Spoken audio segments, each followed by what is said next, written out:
Test में पास नीतीश सरकार। बिहार विधानसभा में हासिल किया विश्वास मत।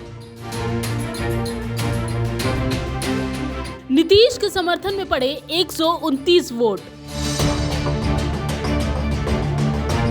वोटिंग से पहले विपक्ष का वॉकआउट। सीएम नीतीश ने याद दिलाया लालू राबड़ी का जंगल राज। जी हां, बिहार में फिर एक बार नीतीश राज पर मुहर लग गई है। बिहार विधानसभा में नीतीश सरकार ने विश्वास मत हासिल कर फ्लोर टेस्ट पास कर लिया है। सदन में विपक्ष के भारी हंगामे के बीच सत्ता पक्ष की मांग पर वोटिंग करवाई गई। इसमें एनडीए के समर्थन में 129 वोट पड़े, विपक्ष में एक भी वोट नहीं पड़ा, क्योंकि वोटिंग से पहले ही विपक्ष ने वॉकआउट कर दिया था। इससे पहले विश्वास प्रस्ताव पर चर्चा के दौरान सदन में मुख्यमंत्री जैसे ही बोलने के लिए खड़े हुए तो आरजेडी विधायक हंगामा करने लगे। नीतीश कुमार ने गुस्से में कहा कि लोग मुझे सुनना नहीं चाहते तो वोटिंग ही करवाइए। हालांकि इस दौरान नीतीश ने तेजस्वी को लालू और राबड़ी के कार्यकाल का जंगल राज याद दिलाया। और हमारे पहले इनके पिता को और इनकी माता को 15 साल तक काम करने का मौका मिला, तो क्या हुआ था बिहार में जी? क्या होता था? अरे शाम में कोई भी आदमी घर से बाहर निकलता था,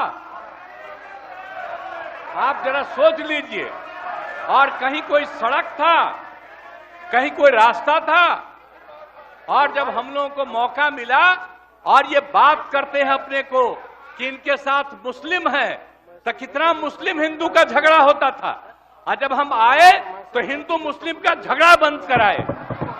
और कब हुआ था? आज तक भूल जाना है।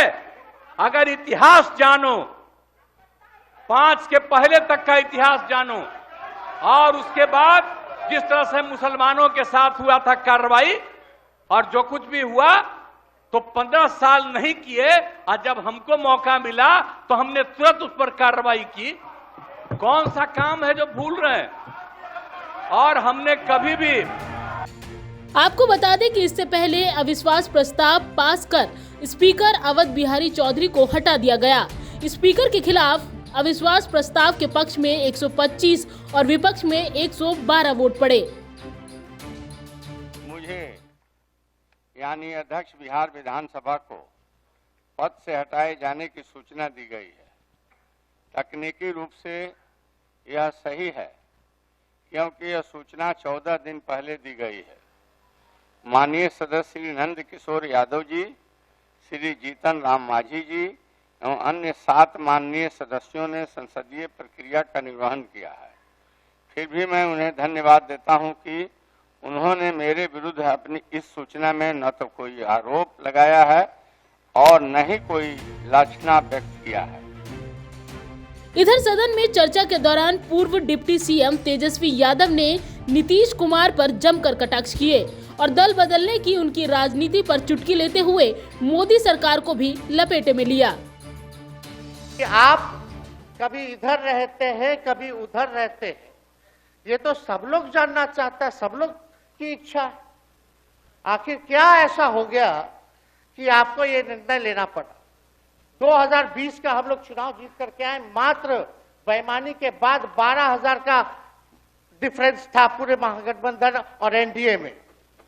आप क्यों छोड़ के आए? आपने यही बोला था ना कि हम एनडीए इसीलिए छोड़ रहे हैं क्योंकि हमारे पार्टी को तोड़ा जा रहा है, हमारे विधायकों को प्रलोभन दिया जा रहा है। और आपने ये कहा था मर जाएंगे, मिट जाएंगी, तो आप कहते ही रहते हैं, हमेशा लगातार ही कहते रहते हैं। उस पे हम नहीं जाएंगे, लेकिन आपने तो ये कहा था कि भाई हम लोगों का एक ही लक्ष्य है, न प्रधानमंत्री बनना है, न किसी को मुख्यमंत्री बनना है, देश भर के विपक्षों को गोल बंद करके जो तानाशाह है उसको दोबारा नहीं आने देना है, इसीलिए ना पाए थे।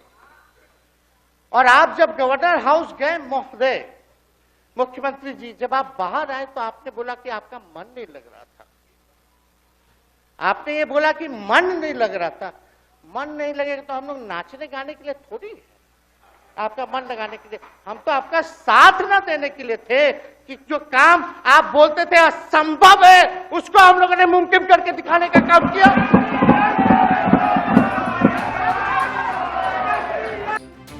तेजस्वी की स्पीच के दौरान तेजस्वी जिंदाबाद के नारे सदन में लग रहे थे, तो वहीं विधानसभा के बाहर आरजेडी के हजारों कार्यकर्ता नीतीश कुमार के खिलाफ प्रदर्शन कर रहे थे, जिनकी पुलिस के साथ भिड़ंत भी हुई, जिसकी वजह से हालात बेकाबू होता देख आरजेडी कार्यकर्ताओं पर पुलिस की ओर से लाठीचार्ज भी किया गया। आपको बता दें कि बिहार विधानसभा में कुल 243 सीटें हैं, जबकि बहुमत का आंकड़ा 122 है। एनडीए के पास कुल 128 विधानसभा सदस्य हैं, जिनमें बीजेपी के पास 78 सीटें और जेडीयू के पास 45 सीटें हैं। हिंदुस्तानी आवामी मोर्चा के पास 4 सीटें और एक निर्दलीय विधायक सुमित सिंह भी एनडीए में है, जबकि विपक्ष के पास 114 विधायक हैं। हालांकि आरजेडी ने नीतीश सरकार गिराने की फुल प्रूफ प्लानिंग की थी, लेकिन स्पीकर अवध चौधरी को अविश्वास प्रस्ताव के जरिए हटाकर एनडीए ने आरजेडी का पूरा खेल बिगाड़ दिया। नीतीश कुमार ने 129 वोटों के साथ विश्वास मत जीता, जिसके बाद साफ हो गया कि बिहार में नीतीश राज ही बरकरार रहेगा। पंजाब केसरी नवोदय टाइम्स के लिए संगीता सिंह की रिपोर्ट, दिल्ली।